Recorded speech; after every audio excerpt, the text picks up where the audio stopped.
नमस्कार महारथियों, स्वागत है आप सभी का इंडियन आईक्यू इंस्टीट्यूट के यूट्यूब चैनल पे। सबसे पहले मैं आप सभी को बहुत बहुत बधाइयां देना चाहता हूं। ढेर सारे खुशखबरी, अच्छे अच्छे मैसेजेस और कॉल्स उस टाइम से रिसीव कर रहा हूं। आप सबको मैं तहे दिल से कॉन्ग्रेचुलेशन देना चाहता हूं। आप सबको आगे के लिए भी शुभकामनाएं। मैं जितना पॉसिबल हो पाया उतने बच्चों को अभी रिप्लाई दे दिया था, लेकिन अभी सभी बच्चों को नहीं दे पाया, तो आप लोग टेंशन मत लीजिए, एक एक को चुन चुन के मैं रिप्लाई दूंगा। और बहुत अच्छी बात है, आपने फर्स्ट स्टेज क्रॉस कर लिया, एफओ प्रीलिम्स आपने क्लियर कर लिया। अब एक इम्पॉर्टेंट पड़ाव है, वो है मेंस और उसके बाद इंटरव्यू। ये दोनों पे बस आप फोकस्ड रहना है। अब सेलिब्रेशन जो था आपने कर लिया, बहुत अच्छी बात है, करना भी चाहिए। आपकी मेहनत है जो आज रंग लाई है।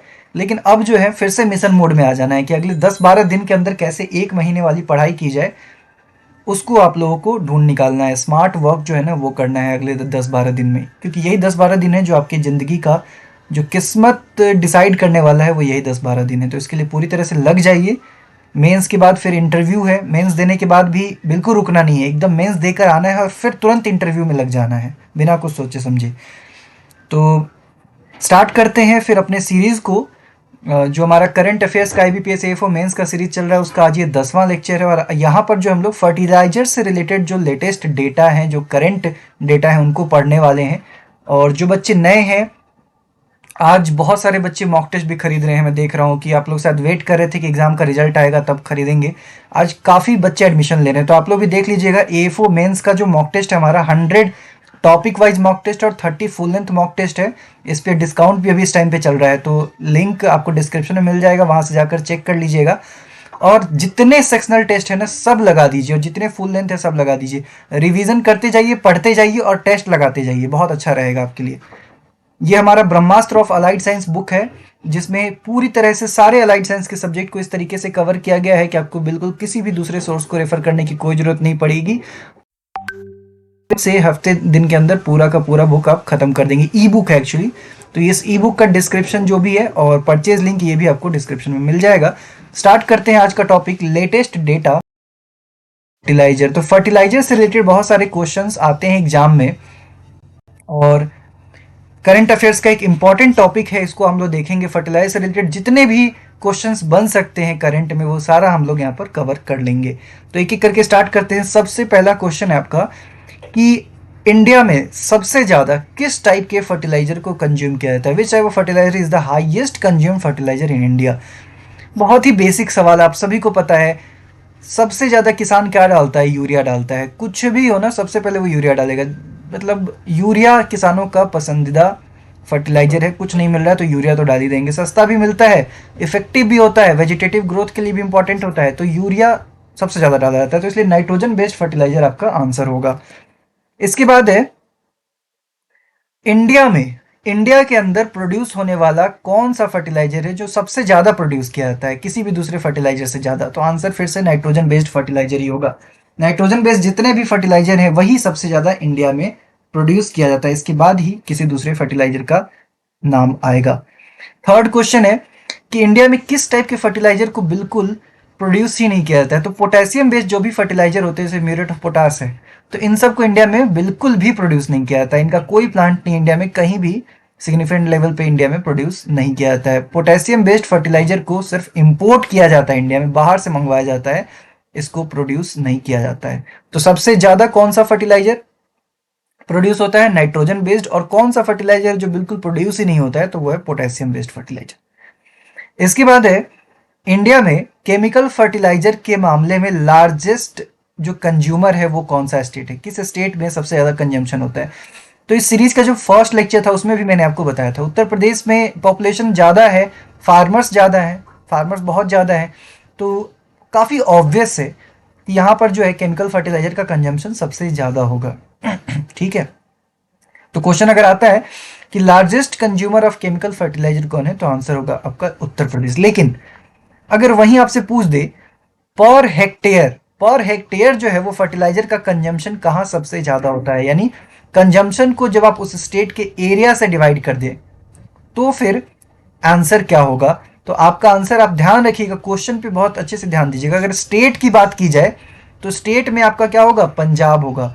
लेकिन अगर स्टेट वर्ड नहीं लिखा हुआ है, स्टेट वर्ड नहीं लिखा यानी कि यूनियन टेरिटरी को भी वहां पे अगर कंसीडर किया जा रहा है, तब आपका जो आंसर है वो पुडुचेरी पौंडीचेरी हो जाएगा। ठीक है, अगर स्टेट की बात की जाए तो स्टेट में तो फिर पंजाब हो जाएगा। Highest consumption of fertiliser per hectare जो है वो पंजाब में होगा अगर स्टेट की बात करें तो। लेकिन स्टेट और यूटी अगर दोनों को कंसीडर करके चला जाए तो वहां पर जो है आपका आंसर चेंज हो जाएगा। फिर आपका आंसर क्या हो जाएगा? आपका आंसर हो जाएगा पुडुचेरी। तो इस चीज का पूरा ख्याल रखिएगा। या तो अगर आपसे सिर्फ यूटी करके पूछ दे तब भी पुडुचेरी, और नहीं अगर आपसे क्या बोलते हैं, अगर आपसे स्टेट या यूटी दोनों को कंसीडर करते हुए पूछे तब भी आपको पुडुचेरी आंसर देना है। इसके बाद अगर आपसे पूछता है कि कौन सा स्टेट है इंडिया को जो बिल्कुल भी केमिकल फर्टिलाइजर कंज्यूम ही नहीं करता। अच्छा, ये सारे क्वेश्चंस आंसर को आप, मैं एक्सपेक्ट कर रहा हूं कि अपने कॉपी में बुलेट पॉइंट बना बनाकर लिख ले रहे होंगे। ठीक है, वर्ड टू वर्ड लिखने की जरूरत नहीं है, ऐसा लिखिए कि आप समझ जाएं, बस आपका नोट्स आप ही को पढ़ना है। Which state of India doesn't consume any chemical fertiliser? कौन सा स्टेट है जो बिल्कुल केमिकल फर्टिलाइजर नहीं कंज्यूम करता है? कल के लेक्चर में हमने देखा था सिक्किम जो कि ऑर्गेनिक स्टेट है, मेघालय जो कि ऑर्गेनिक स्टेट है, और अरुणाचल प्रदेश भी है जो कि केमिकल फर्टिलाइजर कंज्यूम नहीं करता है। तो इन तीनों को आप याद रखेंगे। एपी का मतलब आंध्र प्रदेश नहीं, अरुणाचल प्रदेश है। सिक्किम में केमिकल फर्टिलाइजर कंज्यूम नहीं होगा, मेघालय में भी नहीं होगा, एपी में भी नहीं होगा। ठीक है, केमिकल और फर्टिलाइजर के यूनियन मिनिस्टर इस टाइम पर कौन है? तो श्री मनसुख मांडविय साहब हैं जो इस टाइम पर केमिकल फर्टिलाइजर के यूनियन मिनिस्टर। आई थिंक पहले ये हेल्थ मिनिस्टर थे, अभी ये केमिकल और फर्टिलाइजर के मिनिस्टर हैं। कौन? Shri Mansukh Mandaviya. Nitrogen based fertiliser की अगर बात करें तो इंडिया का रैंक वर्ल्ड में क्या है प्रोडक्शन के मामले में? मतलब नाइट्रोजन बेस्ड फर्टिलाइजर के प्रोडक्शन के मामले में कोई होगा जो हाईएस्ट प्रोड्यूसर होगा, तो उस लिस्ट में इंडिया का रैंक क्या है? तो इंडिया का रैंक सेकेंड है। और अच्छी बात यह है कि सिर्फ नाइट्रोजन बेस्ड ही नहीं बल्कि फॉस्फेट बेस्ड फर्टिलाइजर के प्रोडक्शन में भी इंडिया का रैंक सेकेंड ही है। तो इसमें आपको ज्यादा कंफ्यूजन भी नहीं होगा। तो नाइट्रोजन बेस्ड फर्टिलाइजर में भी सेकेंड, फॉस्फेट बेस्ड फर्टिलाइजर में भी सेकेंड, और पोटास बेस्ड फर्टिलाइजर के प्रोडक्शन के मामले में इंडिया का रैंक क्या होगा बताइए? कुछ रैंक हो ही नहीं सकता है। क्यों नहीं होगा? क्योंकि मैंने आपको अभी अभी बताया कि पोटास बेस्ड फर्टिलाइजर इंडिया में प्रोड्यूस होता ही नहीं है। नाइट्रोजन बेस्ड होता है, फॉस्फोरस बेस्ड होता है, पोटास बेस्ड फर्टिलाइजर हम लोग प्रोड्यूस ही नहीं करते। तो जब प्रोड्यूस ही नहीं होता है तो, है ना। अच्छा, तो अगर इंडिया का रैंक सेकंड है तो नाइट्रोजन बेस्ड फर्टिलाइजर सबसे ज्यादा प्रोड्यूस कहां होता है? आंसर होगा आपका चाइना में।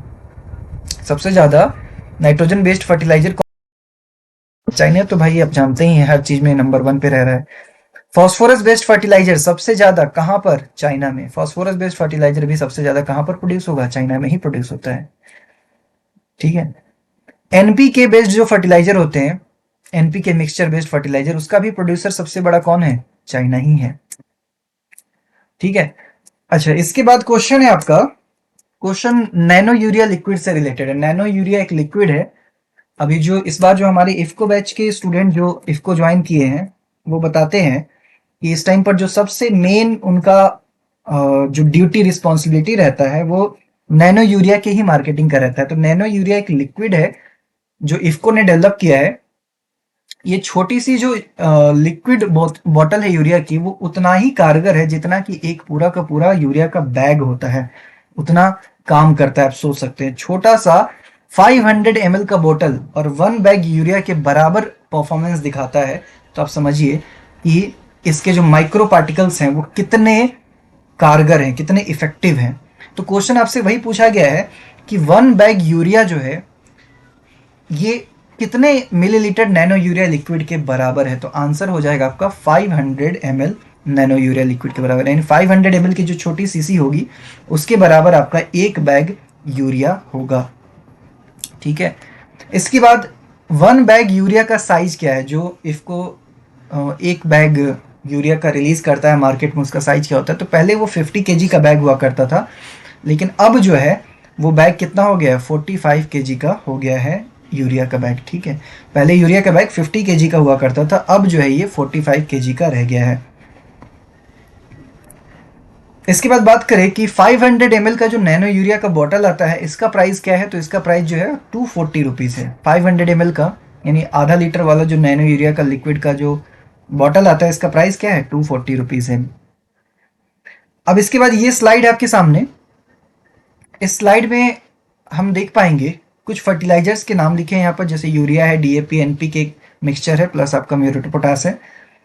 इसका जो पर बैग प्राइस है वो लिखा हुआ है कि एक्चुअल प्राइस पर बैग कितना है, ठीक है, और इस पे गवर्नमेंट सब्सिडी कितना देती है, और एमआरपी जो है इस बैग का वो कितना पड़ जाता है फार्मर्स को। ये पिछले जो खरीफ 2022 में जो प्राइस किसानों ने दिया है इन बैग्स के लिए, इन फर्टिलाइजर बैग्स के लिए, उनका एक लिस्ट है। इसको आप हूबहू अपने कॉपी में भी नोट जरूर कर लीजिएगा।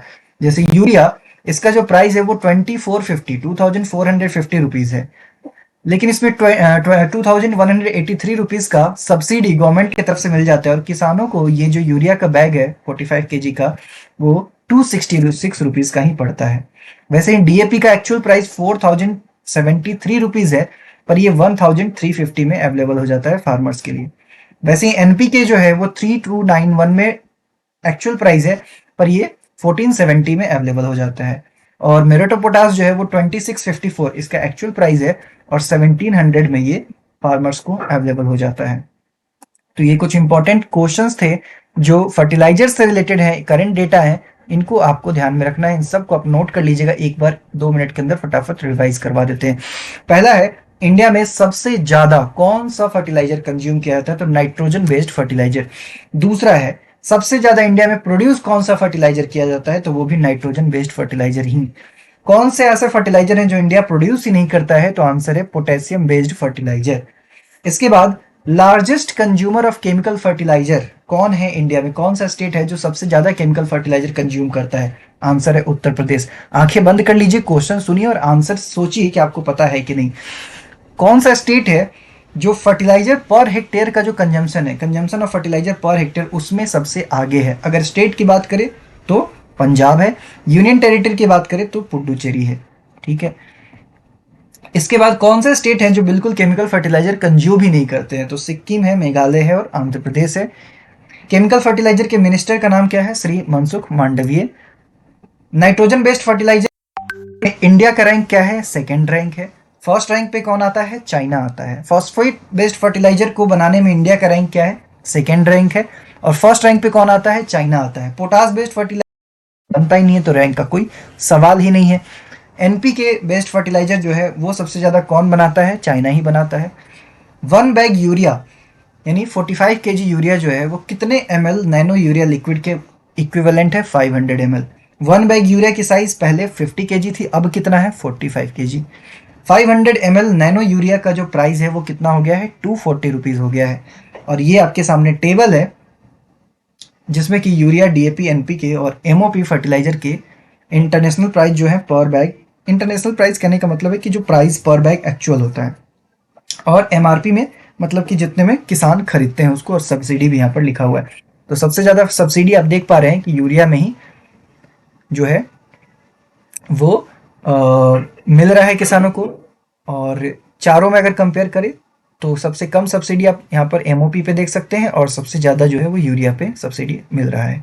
वैसे ही प्राइस की अगर बात करें तो फार्मर्स के लिए सबसे ज़्यादा इन चारों में किस में पे करना होता है, पोटास के लिए, और सबसे कम किस पे करना होता है, यूरिया पे करना होता है। ऑब्वियस सी बात है, सब्सिडी जिस पे ज़्यादा प्राइस उस पर कम लगेगा फार्मर्स को। चैनल पर नए हैं तो आप सब्सक्राइब कर लीजिएगा, वैसे आप कर ही लेते हैं। वीडियो को लाइक और अपने दोस्तों के साथ भी शेयर कर सकते हैं जिन्होंने प्रीलिम्स क्लियर कर लिया। मिलते हैं फिर आप लोगों से नेक्स्ट सेशन में।